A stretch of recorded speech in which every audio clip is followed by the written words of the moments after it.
Good morning, friends. Myself, Dr. Ellen Ghatge, Head Department of Business Economy, DG College of Commerce, Satara. Today, we are going to discuss one of the content goals of business firm. On the last lecture, we have considered importance of business economics in business decision making process, as well as we have also considered the meaning, nature, scope of business economics, and Professor V.D. Patil has also given information to you in respect of micro and macroeconomics. The difference between micro and macroeconomics is related to the development of business. While considering the business development in an economy, that business may be run by two ways. Micro level means individual level and macro level means national level. Economy as a whole. When we run a business economy as a whole, that is called macroeconomics. And microeconomics means when we run a business as a individual level, and that business is known as microeconomics. And these two attitudes we must know regarding the development of business economics. लक्षात आलं तुमच्या की व्यावसायिक अर्थशास्त्राचं व्याप्ती स्वरूप हे आपण अभ्यासलेलं आहे आणि व्यावसायिक अर्थशास्त्र आणि व्यावसायिक डिसिजन्स याविषयीची माहिती मागच्या तासाला मी सांगितलेली आहे. Now today we are going to discuss the goals of a business firm. Goals of business firm means when one person can start the business, what are the objectives behind starting the business before him? He must have some goals, he must have some objectives to run a business. Otherwise, without objectives we do not run a business. कोणताही एखादा व्यवसाय करायचा असेल तर व्यावसायिकाला पहिल्यांदा काय goals, ध्येय किंवा उद्दिष्ट ठरवायला लागतात आणि ही उद्दिष्ट असल्याशिवाय त्या बिझनेसचा विकास होत नाही किंवा त्या फर्मचा विकास होत नाही.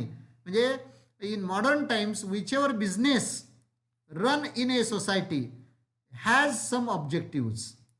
The person who runs a business have to determine some objectives for developing business, for running business with a profit motive. In other words, we can say in today's business world, each and every businessman has to determine some objectives, some goals, and that goals enables the business survival in the business world. म्हणजे जी उद्दिष्ट आपण एखाद्या उद्योजकानं आपला व्यवसाय चालू करत असताना ठेवावी लागतात आपल्या डोळ्यासमोर, तीच उद्दिष्ट तो उद्योग व्यवसाय यशस्वी करत असतात. आणि म्हणून कोणताही व्यावसायिक असेल, suppose a farmer has to determine some objectives, some goals, which type of crop we want to take in a farm, how much cost should be made for that, how much input cost should be there, how much marketing cost should be calculated, how the cost should be calculated, how much profit should be earned, how to recover the risks of agriculture, as well as how to determine the pricing policy of agriculture produce. Such type of objectives have to be determined by a farmer while doing a farm with a system. म्हणजे एखाद्या शेतकऱ्याला सुद्धा शेती हा सुद्धा एक व्यवसाय मानला जातो, बरोबर आहे.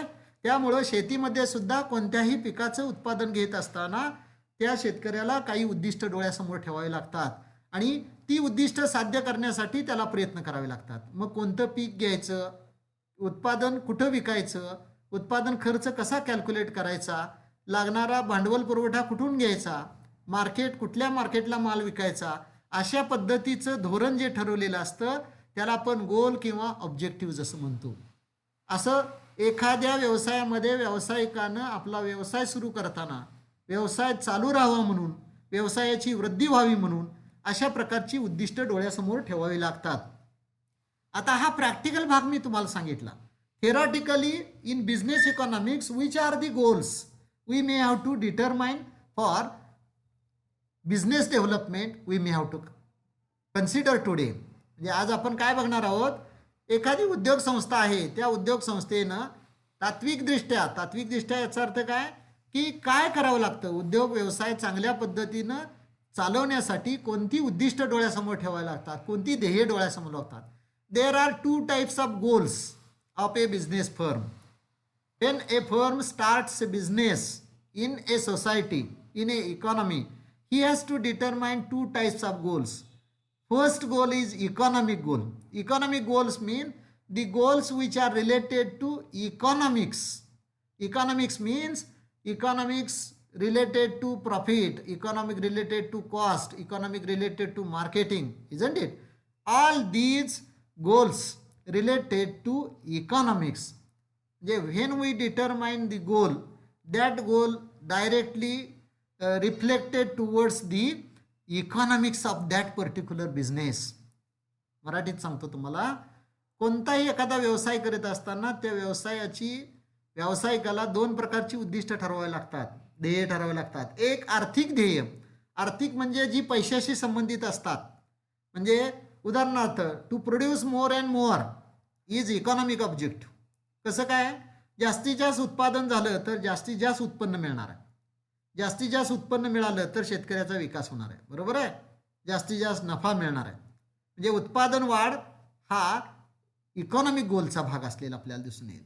त्याचबरोबर प्रॉफिट मॅक्झिमायझेशन हे इकॉनॉमिक गोल आहे. नफा वाढवणं, नफा वृद्धी करणं. म्हणजे एखादा शेतकरी आहे, त्याची 5 एकर शेती आहे. पहिल्या वर्षी त्यानं त्यामध्ये गव्हाचं उत्पादन घेतलेलं आहे, त्यात त्याला फार नफा मिळाला नाही. दुसऱ्या वर्षी त्यानं भाजीपाल्याचं उत्पादन घेतलं, भाजीपाल्यामध्ये त्याला जास्त उत्पादन नफा मिळाला. त्याच्यापेक्षा जास्त फळांचं उत्पादन घेतलं, तिसऱ्या वर्षी आणखी नफा मिळेल. म्हणजे he has to determine the goals, which type of crop is most profitable to me, and that's why profit maximisation is economic goal, isn't it.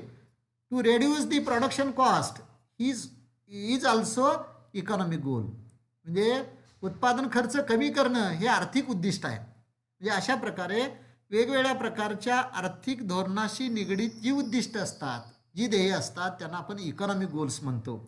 आणि नॉन इकॉनॉमिक गोल्स जे असतात, ती नॉन इकॉनॉमिक गोल्स डायरेक्टली त्याला आर्थिक फायदा मिळवून देत नसतील, पण indirectly those goals are most important for the development of firm, development of business. For example, transportation facilities, to provide transportation facilities non economic goal आहे. Staff maximisation non economic goal आहे.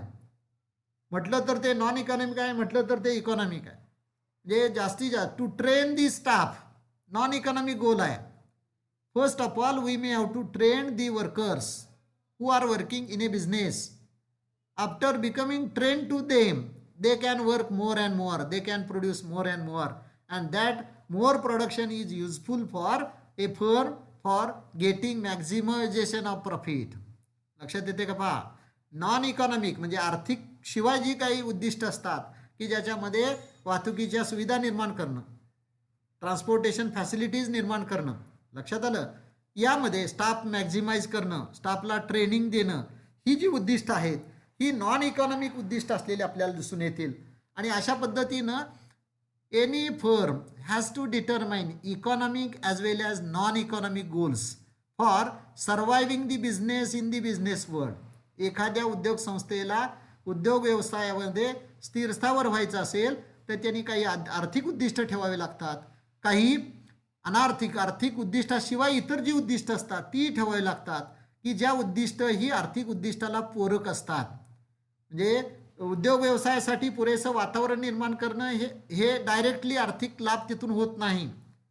स्टाफला ट्रेन केल्यानंतर direct उद्योजकाचा नफा लगेच वाढत नाही, पण हे इनडायरेक्टली नॉन इकॉनॉमिक गोल आहे. म्हणजे डायरेक्टली त्याचा आर्थिक लाभ उद्योग संस्थेला होत नाही, पण indirectly it includes the economic benefits to the firm, and that's why a businessman has to determine economic as well as non-economic goals. We cannot bifurcate economic and non-economic goals 100%. Both these goals are correlated. One thing should be clear. जी आर्थिक उद्दिष्ट असतात, आर्थिक ध्येय असतात आणि जी आर्थिकेतर ध्येय असतात ती एकमेकाशी निगडीत असतात. मी आत्ता तुम्हाला उदाहरण सांगितलं ना, व्यवसायासाठी पोषक असं वातावरण निर्माण करणं, लक्षात आलं. ट्रान्सपोर्टेशनच्या सुविधा निर्माण करणं, बँकिंग सुविधा निर्माण करणं, या स्टाफला ट्रेन करणं, ही नॉन इकॉनॉमिक गोल्स आहेत.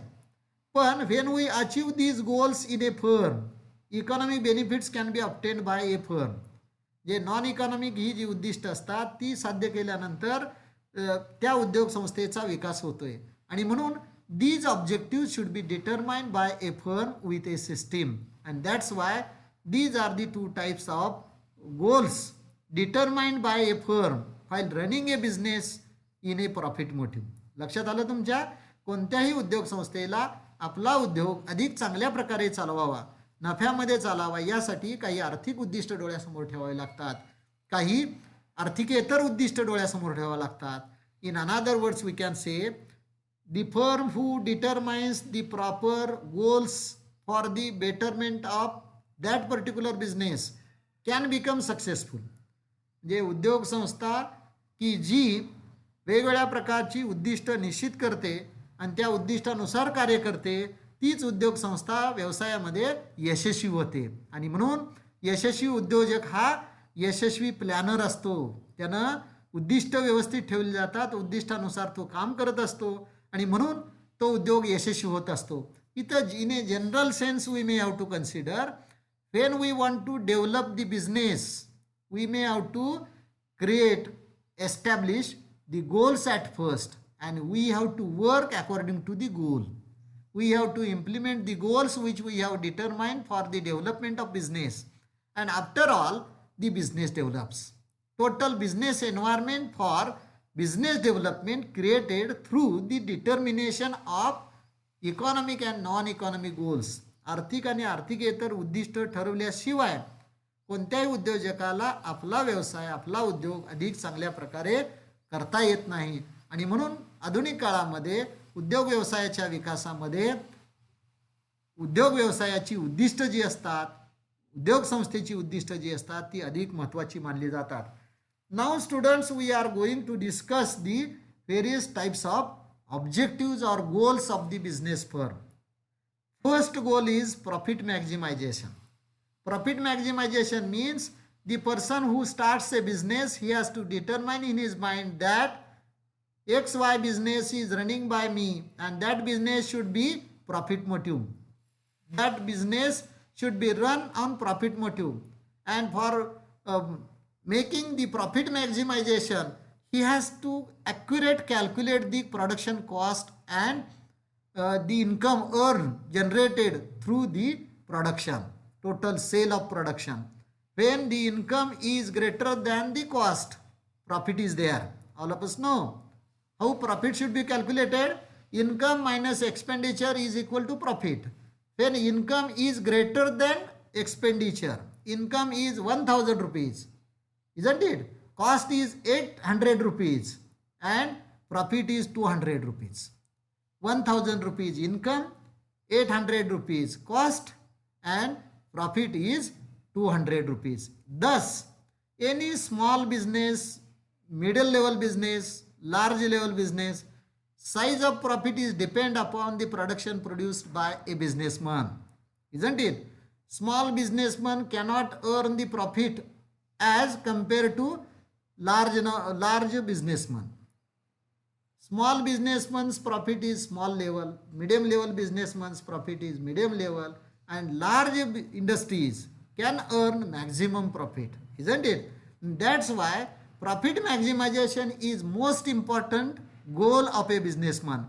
Without profit maximization, we do not run a business in a profit motive, and that's why we must have to determine the goal in our mind while running a business. Profit maximization. What is happening in our country? Just consider. Majority of the industries are running in a profit because any industrialist cannot determine the goal of loss. He determines at first my business should be in profit. Only one business is here, that is agriculture. Farmer yet has not determined, yet has not become successful for increasing profit in his farm. Only 10% farmers in our country running their farm in profit. 90% farmers are facing the problem and losses in agriculture sector. Why it happens? Farmer is illiterate. He doesn't know how to calculate the cost. He doesn't know how to market the produce of agriculture, isn't it? And that's why this general information. Practical information is most important for taking the information regarding the goal of business firm. Profit maximization motive is most important motive for developing a business, and that's why theoretically as well as practically, when theoretically we can realize the real meaning of profit maximization, real procedure of profit maximization, steps which involves in the process of profit maximization. After all, we will become successful in it. विद्यार्थी मित्रांनो, profit मॅक्झिमायझेशन म्हणजेच नफा महत्तमीकरण हे उद्दिष्ट अधिक महत्त्वाचं मानलं जातं, अत्यंत महत्त्वाचं. हे आर्थिक उद्दिष्ट आहे. म्हणजे कोणताही उद्योग व्यवसाय करीत असताना उद्योजकाला नफ्याचं उद्दिष्ट डोळ्यासमोर ठेवावं लागतं. आणि इन ए पॉझिटिव्ह सेन्स त्याला आपण काय ठरवावं लागतं, मी माझी 5 एकर शेती आहे, त्या शेतीमध्ये मी गव्हाचं पीक घेणार आहे, त्याच्यासाठी मी 5,000 रुपये खर्च केलेला आहे, मला किमान त्यात 7,000 रुपये मिळाले पाहिजेत, 6,000 रुपये मिळाले पाहिजेत, 8,000 रुपये मिळाले पाहिजेत, बियॉन्ड 5,000 रुपीज. आपण जर असं जर मिळालं, आज आपला काय शेतकरी करतो, काय येईल ते उत्पादन निसर्गावर अवलंबून आहे असं नाही. We must have to take some risk.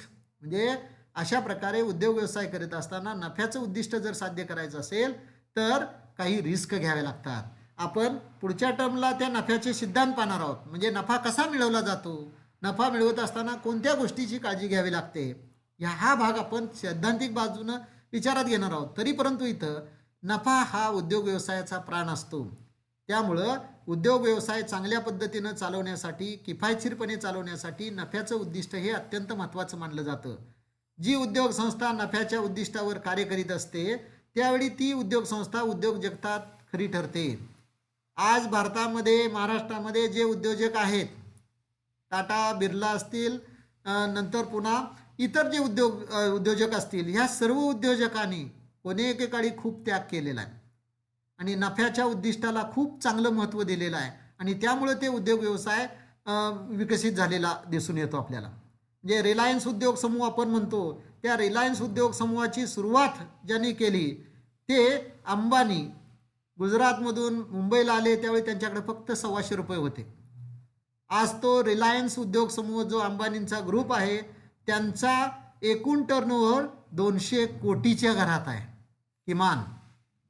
म्हणजे इथं प्रॉफिट मोटिव्हनं त्यांनी काम केलं म्हणून गेल्या 100 वर्षामध्ये त्या म्हणजे धीरूभाई अंबानीना आणि त्यांची जी मुलं आहेत, अनिल अंबानी असतील आणि बाकीचे त्यांची मुलं आहेत ते मुकेश अंबानी असतील, या सर्वांना जो फायदा मिळतोय. म्हणजे नफा मिळवण्याचं उद्दिष्ट जे आहे ते अत्यंत महत्त्वाचं मानलं जातं. समाजामध्ये, अर्थव्यवस्थेमध्ये प्रत्येक उद्योजकानं, तो लहान असेल, मोठा असेल, मध्यम असेल, मी जो व्यवसाय करतो तो व्यवसाय फायद्यात चालला पाहिजे, नुसता फायद्यात नाही. प्रॉफिट मॅक्झिमायझेशन म्हणजे मी ज्या व्यवसायात काम करतोय त्या व्यवसायामध्ये जास्तीत जास्त नफा मिळाला पाहिजे. आणि जास्तीत जास्त नफा मिळवण्यासाठी whichever efforts he has to taken must have to take. जे हा नफा जास्तीत जास्त मिळवण्यासाठी जे कष्ट घ्यावे लागतात, जे प्रयत्न करावे लागतात, ते प्रयत्न करण्याची क्षमता त्या उद्योजकामध्ये आली पाहिजे. And that's why to run a business is not a joke. असं म्हणलं जातं. उद्योग व्यवसाय करणं सोपं आहे का? बरोबर आहे, सोपं नाही आहे. म्हणजे मराठी माणूस एखाद्या उद्योगात ज्यावेळी पडतो त्यावेळी तो यशस्वी व्हायला फार श्रम लागतात. सहजासहजी यशस्वी होत नाही. कारण आपले स्वभाव, आपली व्यवसाय करण्याबद्दलची आपली जी निष्ठा असते ती निष्ठा त्यात कुठेतरी कमतरता असते. जे व्यापारी हा व्यापारी हेतूनं ज्यावेळी काम करतोय, म्हणजे व्यापारी नफ्यावर काम करत असतो. कोणताही व्यापारी तोट्यात व्यवसाय कुठला करत नाही. तसं एखादा उद्योजक जो आहे त्या उद्योजकांना नफा मिळवण्याच्या तत्वाला अत्यंत महत्त्वाचं स्थान द्यावं लागतं आणि नफ्यावरच त्या उद्योग व्यवसायाचे यश अवलंबून असतं. आणि आजच्या काळामध्ये नफा हा उद्योग व्यवसायाचा प्राण आहे आणि म्हणून उद्योग व्यवसायाच्या विकासामध्ये नफ्याला अनन्य साधन असं महत्त्व असतं. म्हणजे profit maximisation is most important goal of a business firm. After achieving the goal of profit maximisation the firm become successful in business world. म्हणजे उद्योग व्यवसायात यशस्वी व्हायचं असेल तर नफा महत्तमीकरणाचं उद्दिष्ट जे आहे ते अधिक महत्त्वाचं मानलं जातं. आणि म्हणून हे उद्दिष्ट जे आहे ते उद्योग व्यवसायाच्या विकासामध्ये अत्यंत महत्त्वाचं मानलं जातं. तर ही उद्योग व्यवसायाच्या विकासासाठी आवश्यक असलेली जी ध्येय आहेत ती ध्येय मी अनेक प्रकारची ध्येय आपल्याला अभ्यासायची आहेत. आज आपण नफा महत्तमीकरणाचं उद्दिष्ट तुमच्यासमोर ठेवलेलं आहे. राहिलेली जी उद्दिष्ट आहेत ती उद्दिष्ट आपण नेक्स्ट पिरियडला आपण पाहणार आहोत.